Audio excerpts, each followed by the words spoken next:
In 1986, a group of committed and inspired citizens of the greater Columbus area came together to dream a dream and ask a provocative question. What would life in Columbus be like if we decided collectively, in advance, what we wanted our city to look like? Led by the Ledger-Enquirer's Columbus Beyond 2000 series, published in 1988, city residents came together and passed levies to champion and build various civic improvements, among them the Riverwalk and the River Center. 20 years later, on the heels of the Ledger-Enquirer's 2007 town hall meetings on race, a new group of citizens, including one from the original Beyond 2000 group, began meeting informally at the newspaper's downtown office. Their focus was on a new question. Now that we have created fine structures that improve our sense of community, what can we do to build bridges across racial and social barriers to further strengthen our community?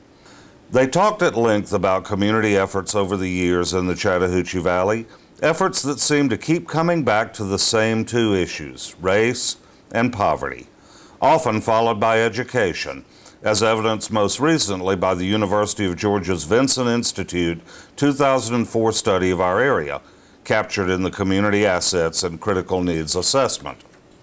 So this new group set out to ask how we might address all three critical issues, race, poverty, and education, in a single effort. We added an additional concept, hope and opportunity. In studying the problem, it seems our nation's most successful programs at ending intergenerational poor educational attainment seem to have a few things in common: long-term mentoring and the promise of hope for the future, usually in the form of scholarship assistance. This is what the Columbus Scholars Project is all about. We want to see our community create an atmosphere of hope for children. We believe it takes a village to raise a child, and we want them to have the opportunity to change not only their lives, but the lives of their families and their neighborhoods. Creating this atmosphere starts with long-term, clearly focused mentoring for a few unmatched students on the Big Brothers Big Sisters program. The littles we'll target are 10-year-olds who have measurable potential, but lack the focus and, frankly, the role models in their lives who can guide them toward life's safe harbors. The bigs will be people who commit to a relationship with the little that lasts through college graduation. Once matched by Big Brothers Big Sisters, the mentor will praise the mentee when he does well, correct him when he does wrong, and most importantly, teach him the difference between the two. That sounds simple, and sometimes it is. But many times the nuanced decisions are the ones that take these kids out. The 13-year-old at middle school doesn't decide that he wants to be a robber instead of a scholar. He decides that he wants a new pair of shoes, and he recognizes that he needs money to get them. So he decides to do something to get money for his shoes and delivers a package for the guy down the street. 3 years later, he's a high school dropout with multiple priors because no one led him to the safe harbor. And as the bigs show these kids the safe harbors in the short run, they'll also help them see a bigger picture, that making enough of the right decisions can lift you out of your situation and put you somewhere better. Yes, we want these 10-year-olds, kids like Thomas Farley of Casita Road Elementary, to go to college because we believe, and I think you'll agree, that college will lift him out of his situation and change the future for his family and his neighborhood. Yes, in order for college to become a reality for these students, we'll need money. However, I believe money should be our resource of last resort.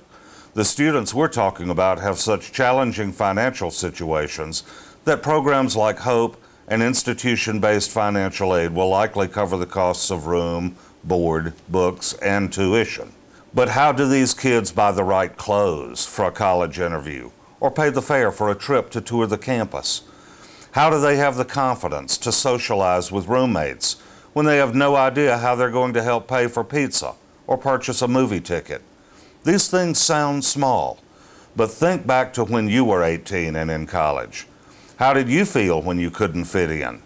A lot of the college experience, a large part of the transformation that happens is not academic, it's social. It's about finding your space, understanding how to fit in a diverse society with definite but often hidden rules.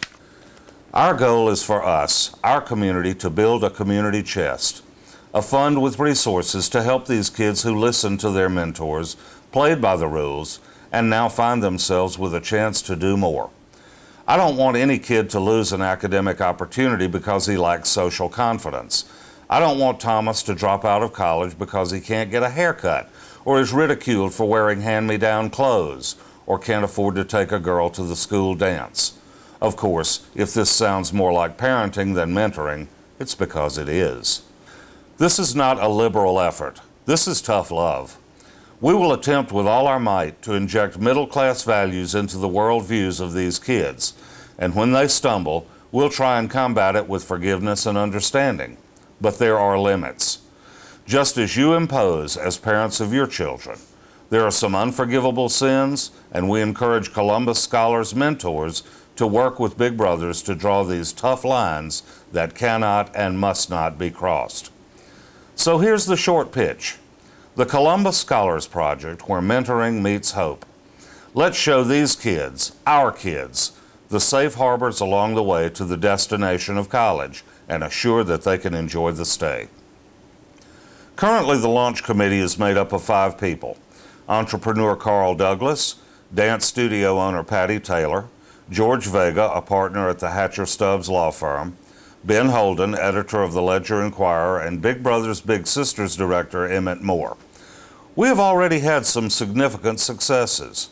I would say the most fulfilling aspect of this position is just knowing that the children's lives are being changed with one-to-one mentoring. I mean, it's just neat to see children grow. I mean, I've seen children start in the program at 5 and 6 and 7 years old, and literally become a different child with different behaviors, and as a result of the relationship that they have with their big brother or big sister. Children be exposed to things that they wouldn't be exposed to on their own if it weren't for their big brother or big sister. Those types of things are what really motivates me and keeps me going with this program. I thought the ones from the holiday party were too dark, though. One of the things I've mentioned a lot is being a big brother or big sister really makes a difference in the life of a child. And one of the reasons that is because you give them the hope and the inspiration, you give them the comfort, the guidance, you give them the tools that they need to become more successful as they grow up. With many of our kids, most of our kids, majority of our kids, it's not that they don't want to succeed, they simply don't have the resources given to them to be able to reach for that extra mile, go that extra step. So that is one of the greatest gifts that as a volunteer you can give to your little, just by giving them that hope and helping them along the way. With the full support of Big Brothers Big Sisters, we've developed a Columbus Scholars application, which will parallel the existing Big Brothers Big Sisters application, but with major additions. First, Big Brothers asks for 1 year. The Columbus Scholars Pledge is to take smart 5th graders in impoverished circumstances, good kids in bad situations, and pledge to give them the opportunity of safe passage right through college. We stress the word opportunity. It is not a guarantee. The child must stay out of trouble and maintain a minimum grade point average. The second distinction from Big Brothers is the financial component.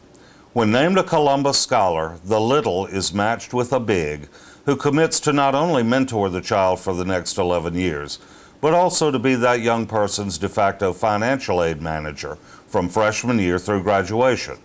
The ideal match is a big who is willing to both mentor and provide financial support. But of course, this is an extraordinary level of commitment that is in no way required to participate as a mentor or as a donor. While this is a work in progress, here's our working premise.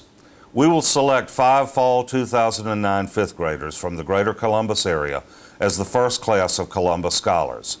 These 5th graders will be pre-screened concurrent Big Brothers Big Sisters applicants. We would like to be able to pledge to the parents, or in some cases the grandparents of those children, that if those kids stay out of trouble and keep their grades up, we guarantee an opportunity for a college education. Last week, Laurel Blackwell of Chattahoochee Valley Community College committed to the first step in this process, agreeing to waive tuition for any scholar so long as she is president of CVCC. We hope to obtain the same pledge from CSU and all University System of Georgia schools. For those students with a 3.0 or better grade point average, the Hope Scholarship will supplement high-need financial aid applications to virtually ensure a free education to top students from poor backgrounds. It gets trickier for the first-generation student who is making a C+ or a B-. Mind you, these are often kids who are the products of intergenerational poverty, students whose parents did not graduate from high school, let alone college. So before we pass another law to lock up the children of poverty for another petty drug crime or burglary, let's at least give a kid a choice. That way, at least in Columbus, at least in theory, we can all say that those behind bars are there as a result of bad choices. Eleanor Holmes Norton, head of the Equal Employment Opportunity Commission under President Jimmy Carter, said in 1984 that there are places in our nation where our children's futures are sealed long before they leave grammar school. Most studies support the opinion of our current superintendent, Susan Andrews, who believes that if you wait past 5th grade, you may be too late. This is not just another scholarship program. This is a community attempt at interdiction. Is the idea too big? That's what they said in 1986 about Columbus Beyond 2000. Margaret Mead said, "Never underestimate the power of a few committed people to change the world. In fact, it is the only thing that ever has."